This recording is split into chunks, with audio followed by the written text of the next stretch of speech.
Kriya Shakti is your action, hence it is Shani, correct? And this is more of Jupiter, your Jnana Shakti. And then there is Ichha Shakti. There's no point in thinking in your mind that you are going to do this and build castles. Hello Jyotisha lovers, in this video we are going to understand the concept of Graha Drishti, the importance of how planets interact with each other, and more importantly how the karmas flow within each other. Does Ketu have a Drishti? We are going to understand. Does Rahu have a Drishti? And if yes, does it have a straight Drishti or does it have a retrograde Drishti? These are few of the questions we are going to address with example charts. So sit back, enjoy, and if you haven't subscribed to the channel, please do subscribe. Click on the bell icon to ensure that whenever we upload the video or we put up any announcement, you are the first ones to know and you just don't miss out on the free sessions that we are giving up. If you are somebody who wants to learn advanced Jyotish and wants to get into any of the advanced astrology courses that we are conducting, please message us on the WhatsApp number and the email ID of the help desk. There are some courses which are coming up and you can surely be considered. So enjoy. Thank you so much for your time and all the questions in the comment section after going through all the videos. Thank you.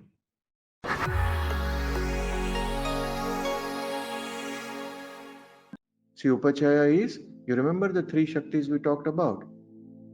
Kriya Shakti, Jnana Shakti, and what was the other Shakti? So Kriya Shakti, if you remember, we were talking about here, right? Kriya Shakti is your action, hence it is Shani, correct? And this is more of Jupiter, your Jnana Shakti. And then there is Ichha Shakti. So here we are going to talk about, this aspect of Upachaya is more your Kriya Shakti. You remember the act of driving we were talking about, the finally movement, and based on whatever information or wherever you wanted to drive, the fact of moving towards the car, starting the car and starting to drive is your Kriya Shakti, and that ultimately causes the growth, right? The ultimate growth is based on whether you have the ability to do it. There's no point in thinking in your mind that you are going to do this and build castles. 80% of the world or 90% of the world is making castles in their mind. That doesn't matter. What matters is, are you ready to make your castle? Are you ready to work towards it? Do you have a plan? Do you have a plan for growth and prosperity? And we have to understand that the third and the 10th house is Saturn's special aspect. And who wants to grow? Generally, people who are poor or people who are struggling in their life, they are the people who sort of have the biggest appetite to grow.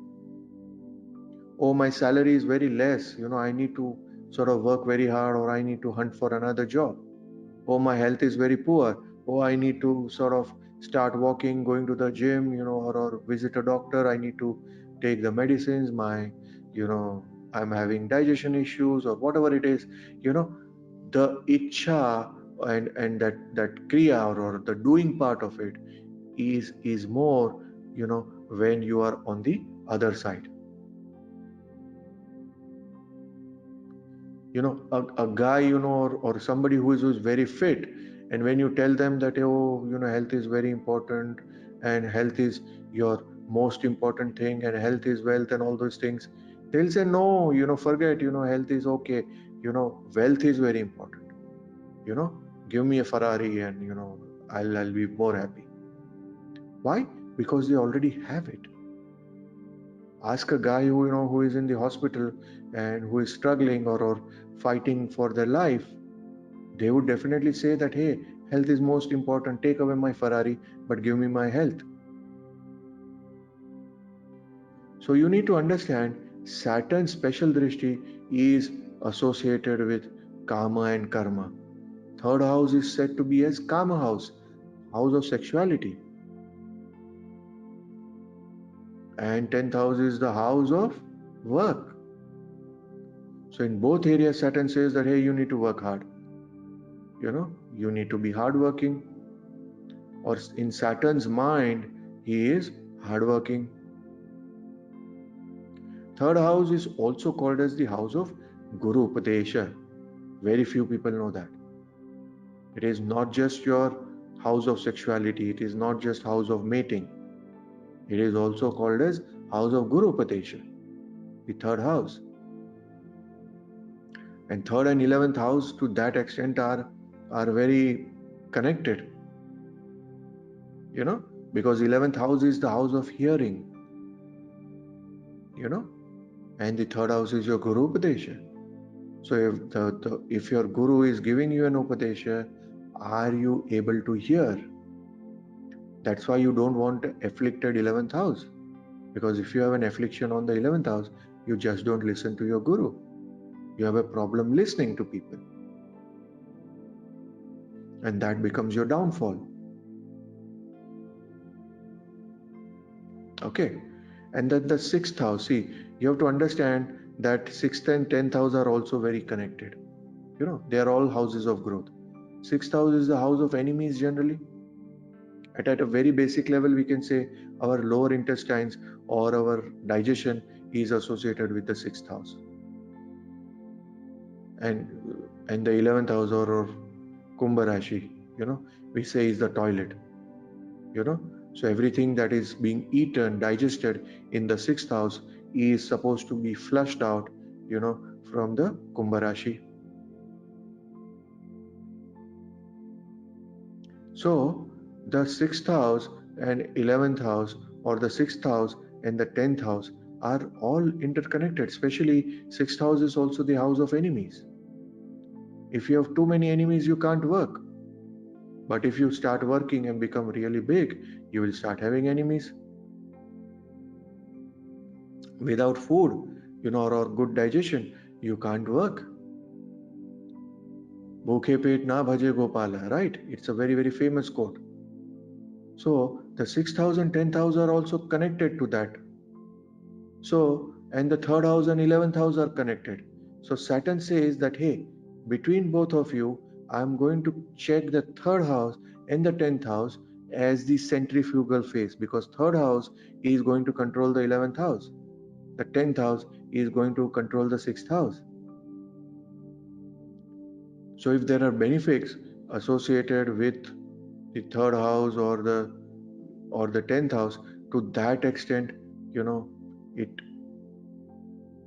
it starts making a very, very important progress. So we need a benefic either in the 3rd or 11th house or 6th and the 10th house for the upachaya to work. See, it's like a fuel, right? If you're driving, till that fuel is not there, then you're not enjoying it, or you don't have that required gas to actually go into the 4th gear. When you have benefic planets over there, it helps you to get things in a very easy way, right? For example, if you have a benefic, any one of you who has a benefic in the 6th house can be really very be blessed. Why? Because it helps you greatly in the digestion, provided you eat the food. For example, if Mercury is in the 6th house or the 6th lord, then you tend to eat green leafy vegetables. Most of the times, frankly speaking, we don't like eating it. Okay, but nonetheless, we should try eating it. A planet in the 6th house or the 6th lord is very, very important.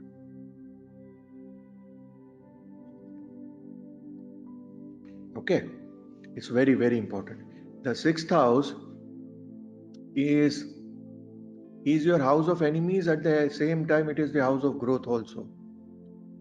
So if a malefic is there, then definitely it gives you that fire in the belly.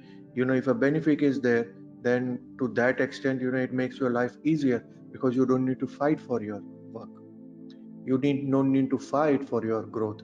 You don't need to fight for your money. People who have malefics in the 6th house, to that extent, have to fight it out. They have no other option. And to that level, it creates a karma. See, anywhere malefics are there, that means malefic is going to tell you it is like Gandhiji or Hitler.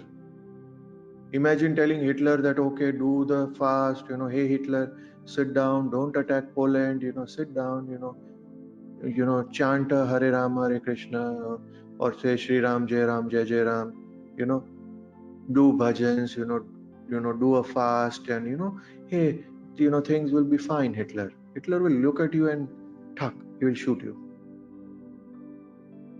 Right? Whereas, if you talk to Gandhi, what was the biggest problem of Gandhi with Subhash Chandra Bose, or, people in, like, people who are a little violent, or had a different way of getting independence. That, hey, I don't understand violence, what is this army, Subhash Chandra Bose, that you are making, hey, I don't agree to that.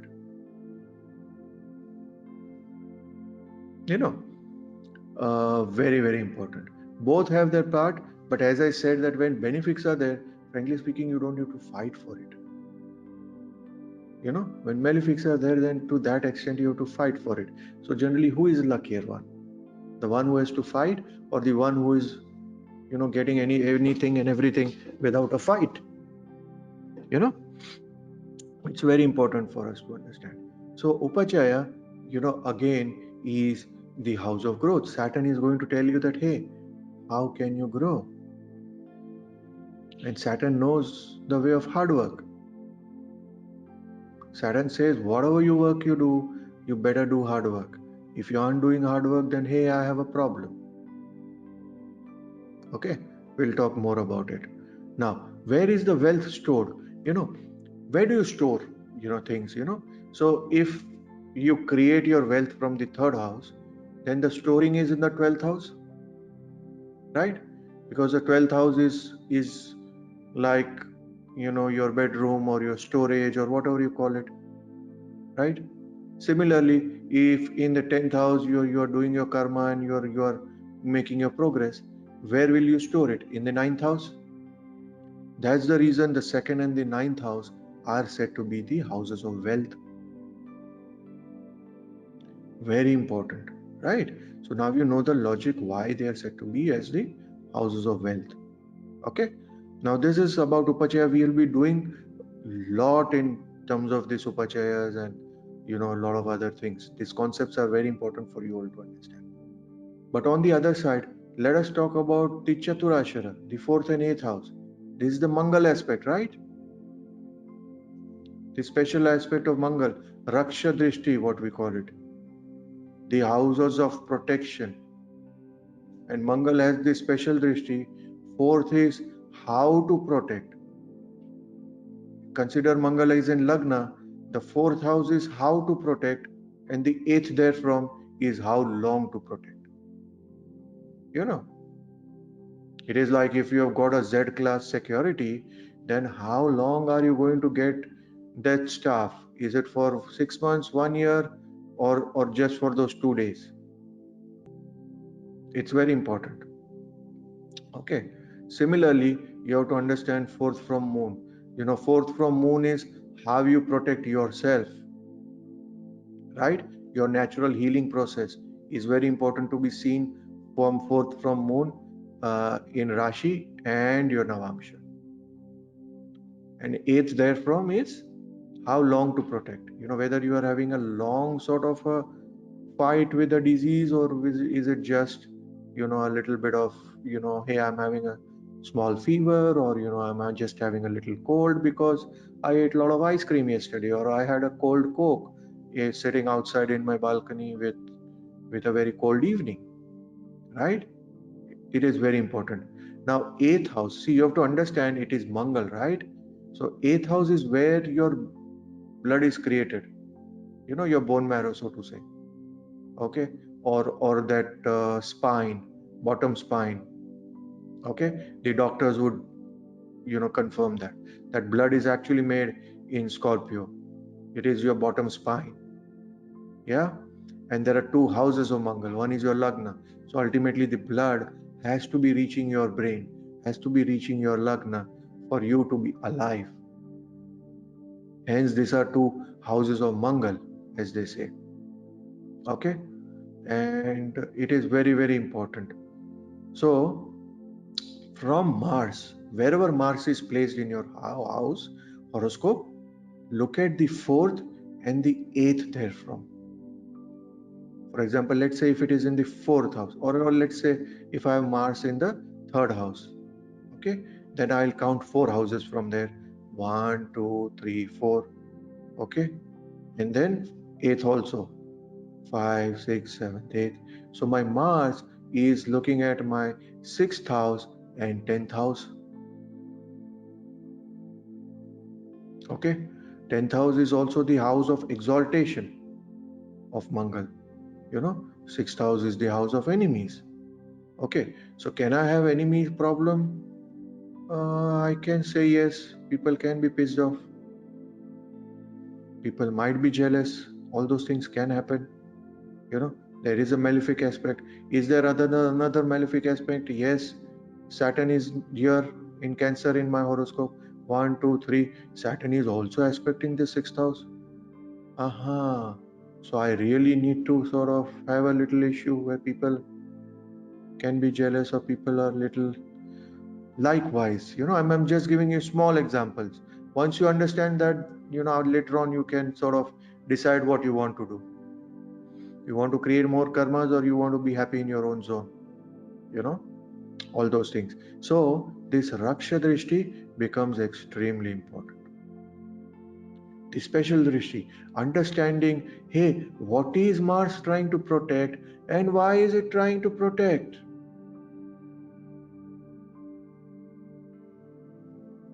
Why do you need protection? Because of some past life karma. Mars has decided that, hey, you need protection in those areas. Hence, I'm in this house, Karthik. You really need to be protected. You need the Hanuman Gada in your 6th house and 10th house, else people won't let you live. You understand? So, this is an area where you need the lamp to be on. This is an area where you need a little protection. You need that Mangal Drishti is making those areas of life, telling you that, hey, you need that protection over there.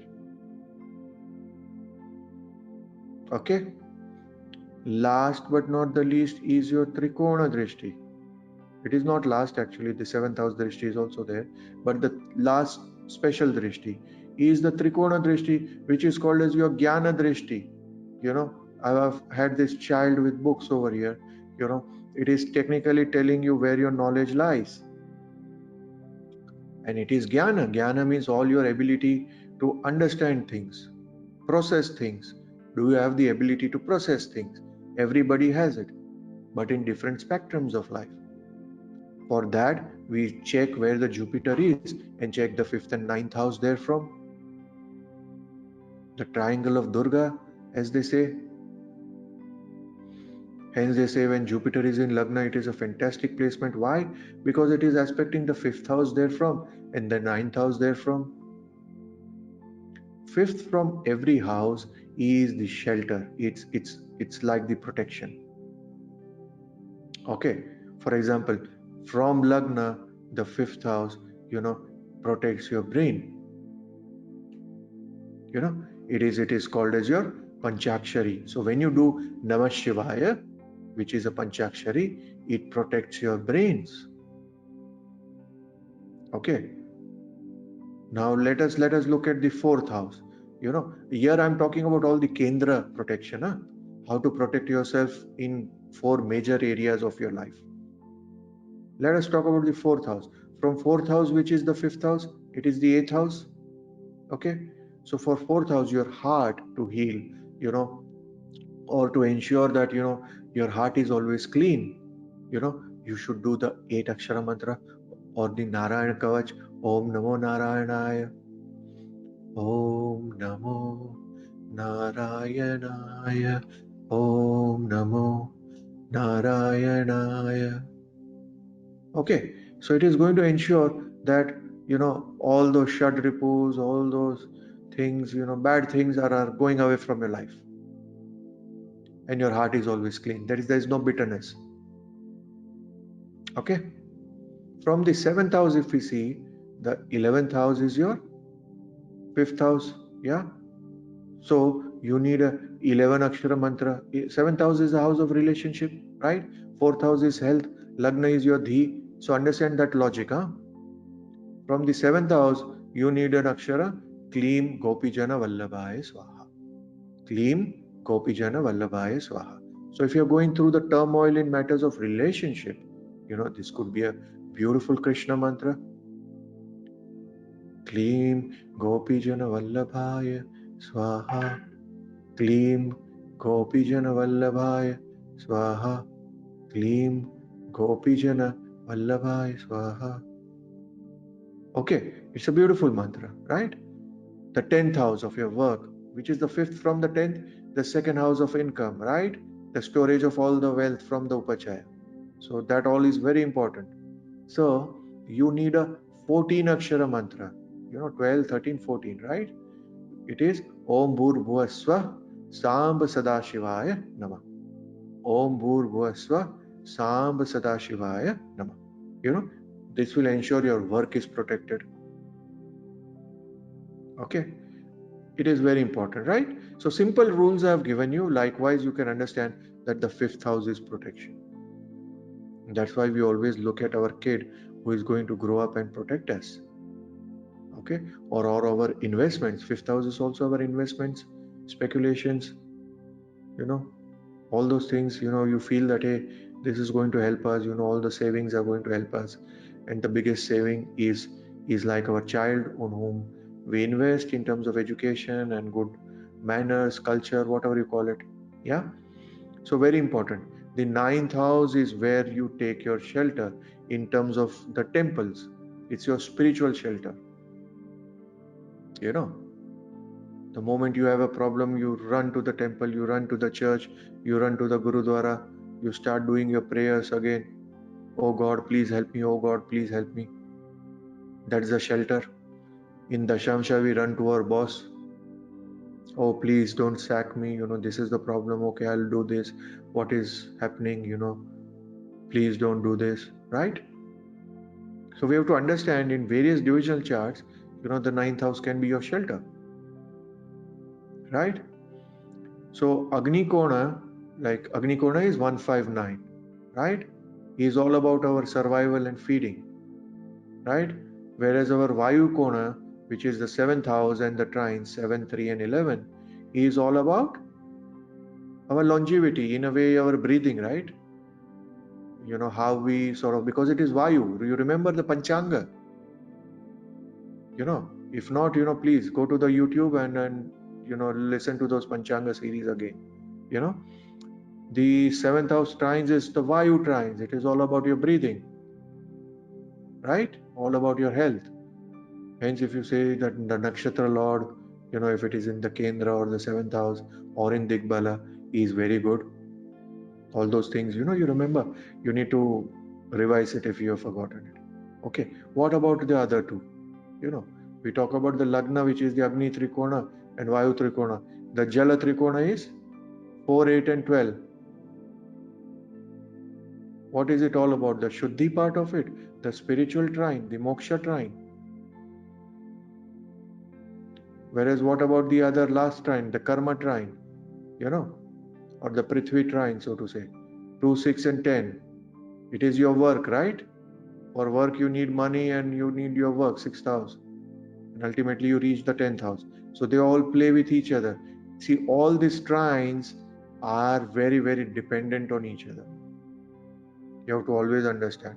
You can't sort of, let's say if you have Jupiter in Lagna and Rahu in the 5th house, you can't sort of get rid of Rahu, and or rather destroy Rahu without destroying Jupiter, because they are all connected.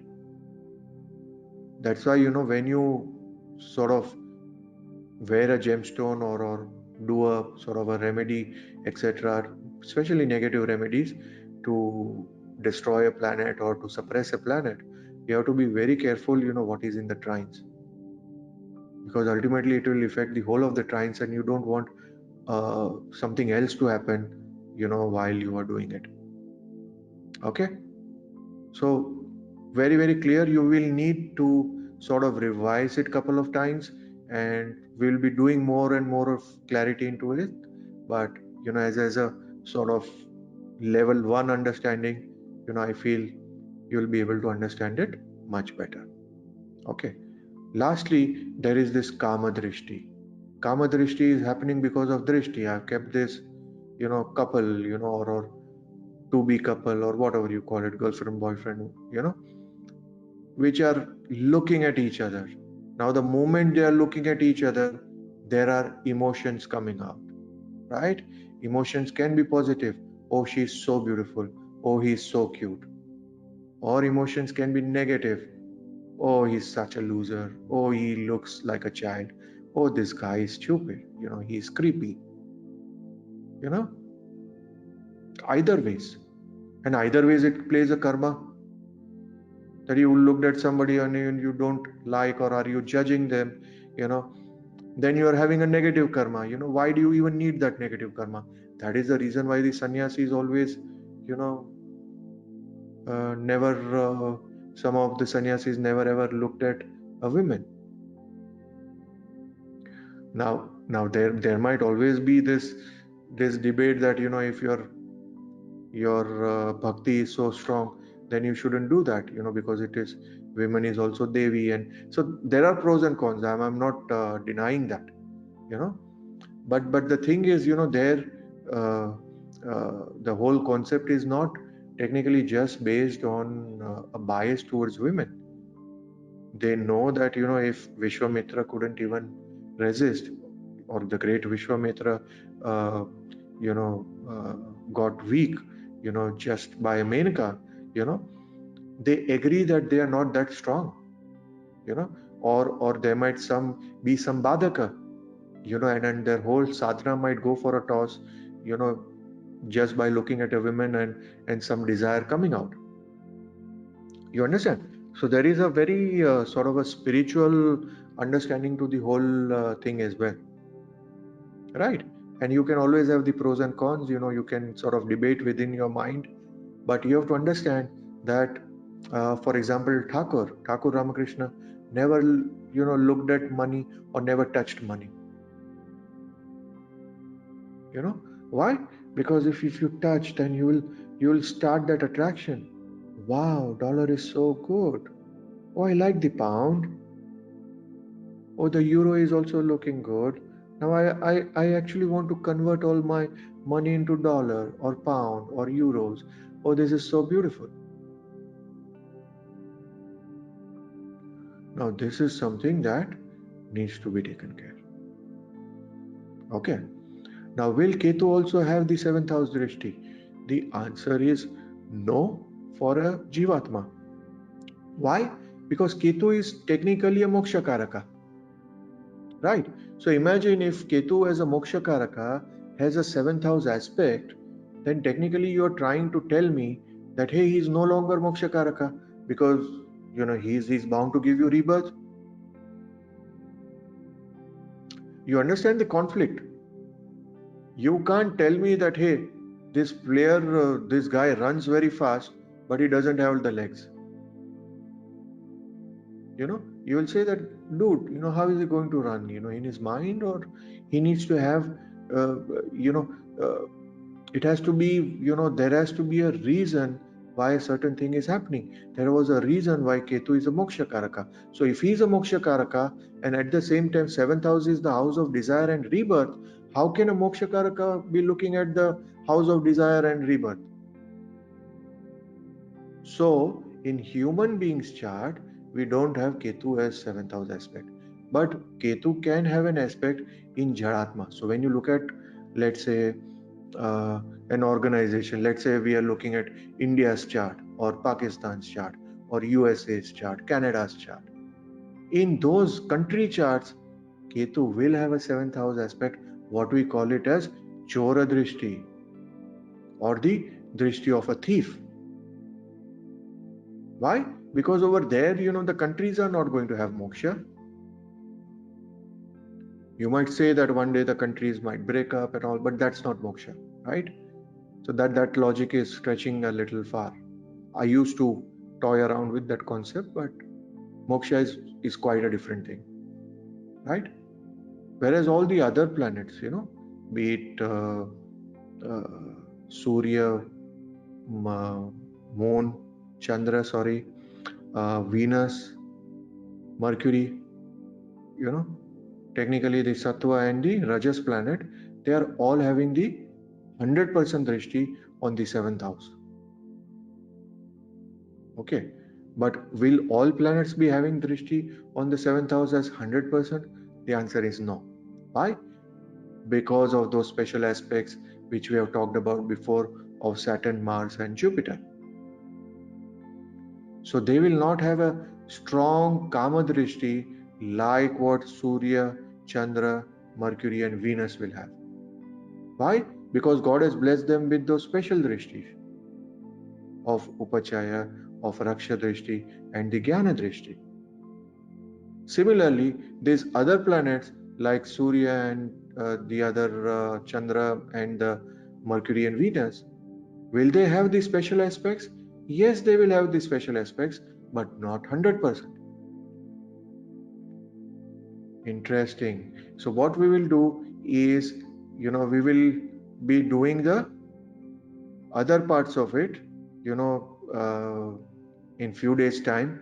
And I don't want to bombard with, see, for those of you who are learning drishti first time, this is quite a concept, so what I will do is, in couple of days time, we will be doing the part 2, part 3, part 4, and we will take it up from there, right? So we have had a sort of a detailed conversation. I'll leave you at this point of time. I want you to think about it a little more, and in the next sessions, we are going to take it up much ahead, going to understand the higher concepts of this, and definitely we are going to talk about the example charts and much more.